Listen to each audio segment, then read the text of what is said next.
안녕하세요. 메이컬입니다. 이번 시간에는 공개도면 24번 해설을 하도록 하겠습니다. 본격적인 3D 모델링에 앞서서 포스텝 도면 분석 공식을 확인하고 시작하도록 하겠습니다. 자, 먼저 스텝 1 스케치할 도면 선택입니다. 우리가 스케치를 할 때 어떤 평면을 이용하느냐, 그게 굉장히 중요한 요소가 되겠죠. 자, 한번 설명을 드리면요. 여기서 이렇게 보는 게 우리가 정면도가 되겠고요. 위에서 이렇게 아래쪽으로 보는 얘가 평면도가 되겠죠. 그 다음에 오른쪽에서 이렇게 보는 게 우측면도가 되겠습니다. 어떤 문제든지 간에 여기 있는 정면도, 평면도, 우측면도 중에 하나를 선택을 해서 그리시게 될 겁니다. 자, 우리가 24번은요. 여기 보이시는 정면도를 기준으로 스케치를 하시고 얘를 여기 가운데 스케치를 끼워서 돌출을 대칭으로 하는 그 명령으로 모두 그리실 수가 있습니다. 자, 부품 2번도 마찬가지로요. 정면도를 기준으로 여기 원 두 개를 스케치를 하시고 스케치를 가운데에 끼워 놓고요. 양쪽으로 이렇게 돌출을 시키면서 작업을 하시면은 무난하게 작업이 끝날 것 같습니다. 다음으로 스텝 2 스케치 원점입니다. 자, 어디서 그릴지를 확인을 했으면은 어디서 조립이 일어나는지를 확인하는 게 중요하다고 말씀드렸죠. 그래서 부품 1번 같은 경우에는 여기 슬롯을 그래서 스케치 중심점은 여기서부터 시작을 해가지고요. 슬롯을 완성하시면 될 것 같습니다. 부품 2번은 여기 있는 원, 제일 작은 원이나 큰 원 중심으로 그리시면 됩니다. 스텝 3 공차 확정이 되겠습니다. 제가 계속 말씀드린 것처럼 공개 문제는 조립도이기 때문에요. 공차가 없으면은 출력을 했을 때 다 붙어서 나오기 때문에 동작을 할 수가 없습니다. 그래서 공차를 굉장히 중요하게 생각을 하고요. 이 공차는 수험자가 판단을 해서 그 값을 정해줘야 되기 때문에 여기 나와 있는 A하고 B의 공차를 확인하시고 시험지에 직접 써놓고 모델링을 하시는 게 좋습니다. 자, A 같은 경우에는요, 여기 안쪽에 있는 여기서부터 여기까지의 거리를 말하고 이 안에 뭐가 들어가죠? 여기 있는 부품 1번이 들어가게 됩니다. 그래서 부품 1번이 이 안에 들어가게 되어 있기 때문에요. 여기가 40mm하고 해당이 되겠죠. 근데 40mm보다는 커야지 얘가 이 안에서 동작을 할 수가 있기 때문에 40 더하기 1 해서 41mm 주시면 되겠고요. B는 여기 있는 원기둥이죠. 이 원기둥은 어디 안에서 이 안에서 돌아가야 됩니다. 그래서 여기 있는 치수를 확인해 보니까 6mm라고 나와 있네요. 그래서 이 6mm보다는 작아야 되기 때문에 6 빼기 5 해서 5mm 이렇게 공차를 주시면 되겠습니다. 마지막으로 스텝 4 도형 분석이 되겠습니다. 3D 프린터 운용 기능사가 뒷번호로 갈수록 점점 어려워졌는데 그 와중에도 가장 쉬운 문제가 되지 않을까 싶네요. 그래서 도형 분석도 굉장히 간단합니다. 처음에 여기 슬롯을 그렸고요. 그 다음에 여기 큰 사각형 하나 그리시고 요 안에 있는 사각형, 도면에는 표시가 되지 않지만 여기 있는 요 사각형을 그려야지만 여기 내부를 요만큼 파낼 수 있어요. 얘가 없으면 전체가 다 빠져나가겠죠. 그래서 사각형 2개, 슬롯 하나 가지고 완성하실 수 있습니다. 부품 2번도 마찬가지로요. 보이시는 것처럼 원이 3개가 보이는데요. 요 가운데 있는 이 원 같은 경우에는 여기 챔프에 있는 이 모서리를 나타내는 거기 때문에 우리가 스케치에서는 그릴 필요가 없습니다. 그래서 간단하게 원 2개로 스케치를 마무리하실 수가 있습니다. 자, 그럼 포스텝 도면 분석 공식이 끝났기 때문에 이걸 기초로 모델링을 한번 해보도록 하시겠습니다. 자, 준비가 되셨습니까? 시작하겠습니다. 자, 먼저 탑 구성 요소에서 오른쪽 마우스 클릭 구성 요소 2개를 만들어 줍니다. 1번부터 그릴 거기 때문에 구성 요소 1번을 활성화해 주시면 되겠습니다. 여기 있는 정면도를 그린다고 했으니까요. 스케치 작성, 뷰 큐브에서 정면도 선택, 나타나는 XZ 평면을 선택을 해서 여기다가 그리면 되겠습니다. 제일 먼저 스케치 중심에서 요 슬롯을 그린다고 했었습니다. 작성에 가셔서 슬롯, 중심대 중심 슬롯 주시고요. 일단은 슬롯을 하나를 완성해 주십시오. 그 다음에 여기 있는 슬롯에 이렇게 가운데에 점하고 그 다음에 여기 중심점하고가 여기서 딱 붙게 되어 있습니다. 구속 조건에서 중간점 주시고요. 자, 이 라인의 중간점과 스케치 중심점하고 이렇게 맞춰주시면 되겠습니다. 위치는 고정이 됐고요. 크기를 맞춰야 되겠죠. 작성에 있는 스케치 치수 주시고 가운데 있는 요 선의 길이가 14mm가 되겠습니다. 그 다음에 여기 호가 R3가 2개 있다 라고 되어 있죠. 그래서 여기 있는 호를 선택을 하시고 3mm 이렇게 주시면 되겠습니다. 그 다음에 사각형 2개라고 그랬죠. 자, 작성해서 직사각형 중에서 2점 직사각형을 주시고 자, 여기서 이렇게 하나를 그려주시고요.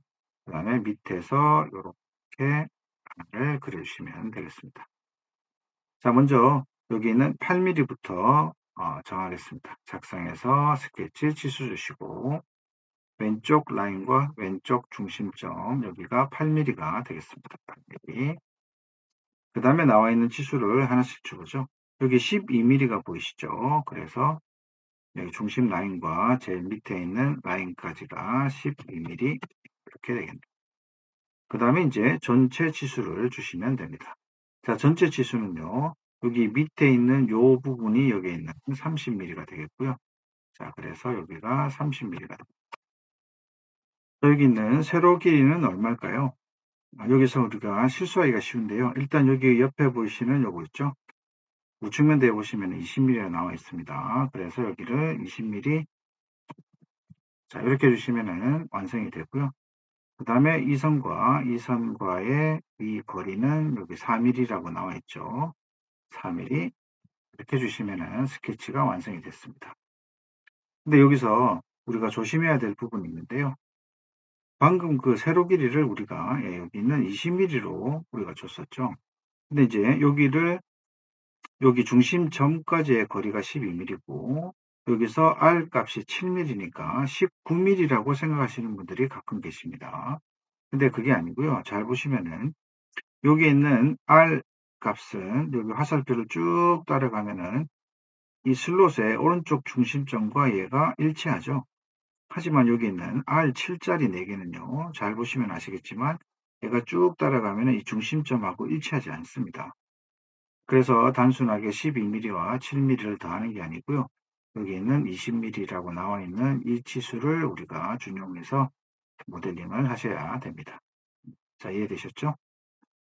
자, 그러면 끝났으니까 자, 스케치 마무리 주시고요. 뷰큐 위에 홈 버튼을 눌러서 자, 입체로 만들어 보도록 하겠습니다. 자, 이래서 돌출 주시고요. 작성해서 돌출. 자, 전체를 선택하고 난 다음에 여기 가운데 있는 하나 빼줍니다. 전체 길이가 얼마죠? 40mm입니다. 자, 따라서 방향을 대칭으로 바꿔주시고요. 전체 길이가 얼마라고요? 40mm. 이렇게 모델링을 해주시면 되고요. 확인. 자, 우리가 스케치가 사라졌기 때문에 구성요소 폴더 안으로 들어가시고 스케치 폴더 안으로 들어가셔서 살려주십니다. 자, 그 다음에 이제 안쪽에 빠지는 애, 여기 이렇게 빠지는 애가 32mm라고 나와 있죠. 다시 작성해서 돌출 주시고요. 안쪽을 선택을 해야 되는데 이게 바깥쪽에 있는 면 때문에 선택이 어렵습니다. 물론 다른 방식으로 쉽게 하실 수 있습니다만은 우리가 배운 대로 본체 숨기시고요. 위에 있는 면 선택, 다시 본체를 이렇게 살려주시고 32mm 줍니다. 마찬가지로 방향은 대칭, 전체 길이 32mm. 자, 이렇게 중복하면은 여기가 이렇게 깎여 나가는 거 잘라내기 됐습니다. 확인하시고요. 자, 이제 여기 있는 스케치는 할 일이 끝났습니다. 스케치에 자, 숨겨주시고요. 자, 여기 이제 필렛하고 챔퍼가 제곱들이 있네요. 여기 보시면은 밑에 있는 얘가 필렛이 R5짜리가 있습니다. 수정해서 필렛 주시고요. 자, 요 모서리 하고요. 이 모서리가 5mm 되겠습니다. 이렇게 깎아주고요. 그 다음에 위에 있는 여기가 자, 얼마였죠? R7입니다. R7. 그래서 다시 필렛 주시고요. 4개. 하나, 둘, 셋, 넷. 그래서 7mm 이렇게 깎아주시면 되겠습니다. 그리고 여기 챔퍼가 들어가 있죠.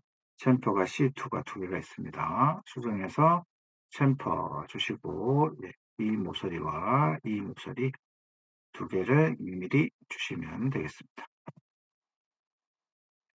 네, 이렇게 그리시면 아주 심플하죠. 그 다음에 이제 여기 B번이 여기 들어가 있습니다. 그래서 이 위에서 B번을 그려야 됩니다. B번은 우리가 어디서요? 스케치의 문자였죠. 그래서 여기서 오른쪽 마우스 클릭, 스케치 작성 주시고요. 얘가 돌아갔는데 잘 보시면 여기 이렇게 돼 있죠. 그러면 뷰 큐브를 이용해서 자, 요 방향으로 돌립니다. 반대로 돌렸네요. 자, 이렇게 돌리시면 되겠죠. 그리고 요 밑에다가 그려주시면 되겠습니다. 작성해서 분자 주시고요. 얘가 어디쯤에 들어가 있어요? 가운데잖아요. 그래서 여기 가운데 있는 여기를 조그마한 사각형으로 이렇게 하나 그려줍니다. 크게 그리셔도 되고 조그맣게 그리셔도 상관없어요.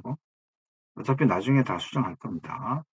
공개도면 24번이니까 24를 주시고요.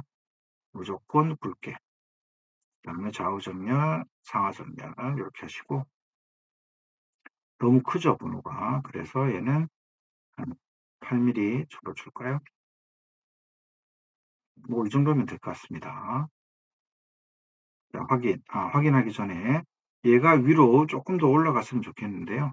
여기서는 지금 올릴 방법이 없습니다. 그래서 확인해 주시고요.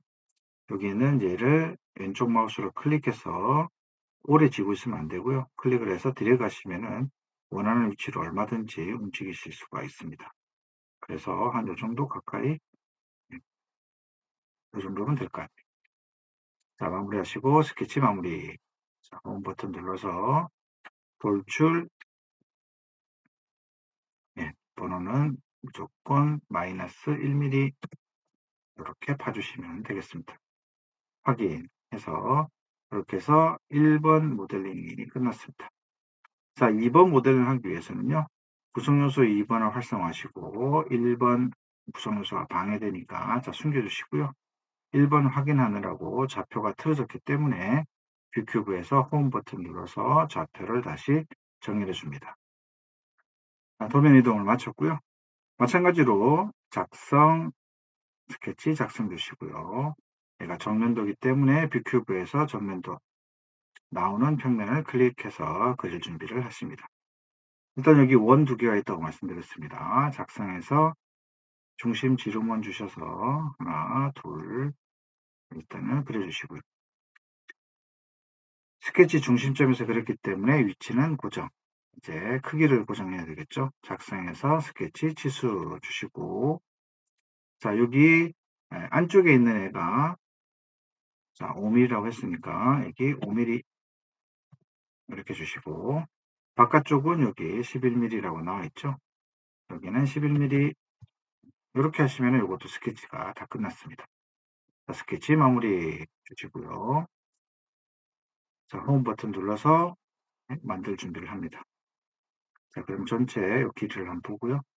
자, 돌출 주시고 일단은 전체에 있는 애가 작은 애가 전체 길이 얼마예요? 60mm죠. 자, 대칭 기능 이용을 해서 전체 길이 바꿔주시고 60mm 이렇게 줍니다. 확인. 자, 스케치가 사라졌기 때문에 구성요소 폴더로 들어가시고 스케치 폴더로 들어가셔서 스케치를 살려주시고요. 다시 돌출 주십니다. 예를 주시고요. 그 다음에 이제 여기가 A가 아까 41이었습니다. 그죠? A가 41이었고 여기가 6이고 여기가 6이에요. 그래서 여기 있는 거리 같은 경우에는 여기 마찬가지로 대칭 주시고요. 전체 길이 주시고 41mm 더하기 6 더하기 6 이렇게 주시면은 암산하지 마시고요. 암산해도 좋습니다. 하지만 이렇게 4층 연산을 통해서 여기를 알 수도 있습니다. 확인. 자, 그 다음에 이제 전체 길이에서 얼마만큼? A 41mm만큼 한 번 더 빼주시면 됩니다. 작성해서 돌출 주시고요. 안쪽을 선택을 하셔서 대칭 전체 길이 41mm. 이렇게 해주시면은 간단하게 이 모양이 완성이 됐습니다. 자, 그리고 마지막에 이렇게 챔프가 들어가 있죠. 챔프가 들어가 있고 값은 1mm가 되겠습니다. 자, 수정 가셔가지고요. 챔프 주시고, 자, 팁을 하나 드리면은, 자, 예전에는 필렛이나 챔퍼나 모서리만 선택이 가능했었는데, 이제는 업데이트가 되고 난 다음에는 이 면도 선택이 가능해집니다. 이 면을 선택했다라고 하는 것은 면에 포함되어 있는 모서리를 전부 다 깎아준다 라는 말이죠. 그래서 여기 있는 C1이니까요. 1mm씩 깎아주시면은 이렇게 형태가 만들어지게 됩니다. 자, 요런 이제 팁이 많기는 한데요. 우리 이제 초보자들이 3D 운용 기능사를 도전하기 위해서는 아직 시간이 많지 않기 때문에요. 기본적인 것을 계속 그냥 반복하시는 거. 좀 비효율적이라 하더라도 그거를 반복해서 본인 걸로 만드는 게 더 중요하기 때문에 팁은 몰라도 상관은 없습니다. 자, 이제 모델링이 끝났으니까요. 스케치도 필요 없습니다. 자, 확인해야 되겠죠?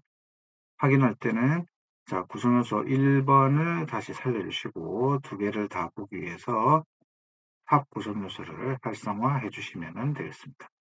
자, 이렇게 모델링이 끝나고 난 다음에 두 가지 확인을 해야 되죠. 먼저 공차부터 확인해 보겠습니다. 검사 들어가셔서 단면 분석. 얘는 이제 여기서 우측에서 이렇게 잘라서 보면 되시겠죠. 그래서 이 면을 선택을 해가지고요. 정확하게 한번 보도록 하죠. 틀어졌네요. 확인. 자, 보시는 것처럼 여기 상하, 좌우 공차가 0.5mm씩 정확하게 들어가 있는 거 확인이 됐습니다. 자, 숨기시고요. 다시 홈 버튼 눌러서 그 다음에는 어떻게 해요? 여기에 있는 그 시험 문제에 있는 조립도 하고 완성한 모델링하고 직접 비교를 하는 겁니다. 그래서 일단은 첫 번째는 비번이 있는지 먼저 확인하시고요. 그 다음에 필렛이나 챔퍼가 들어가 있는 곳이 적절하게 모델링이 다 되어 있는지 마지막으로 확인을 해주시면 되겠습니다. 자, 이로써 기본적인 모델링은 끝났고요. 자, 얘는 STL 파일로 저장하시고 난 다음에 출력 방향은 어떻게 하시는 게 좋으냐면요. 유튜브 더보기란에 보시면 제 이제 블로그에 해설을 해놨습니다만은 간단하게 말씀드리면은 이 면을 바닥으로 두고 출력을 해주시는 게 제일 좋습니다. 방향을. 그래서 이 상태에서 STL 파일로 저장하시고요. 슬라이싱 프로그램에서 90도 회전해서 출력을 하시면 되겠습니다. 하실 수 있으시겠죠? 수고하셨습니다.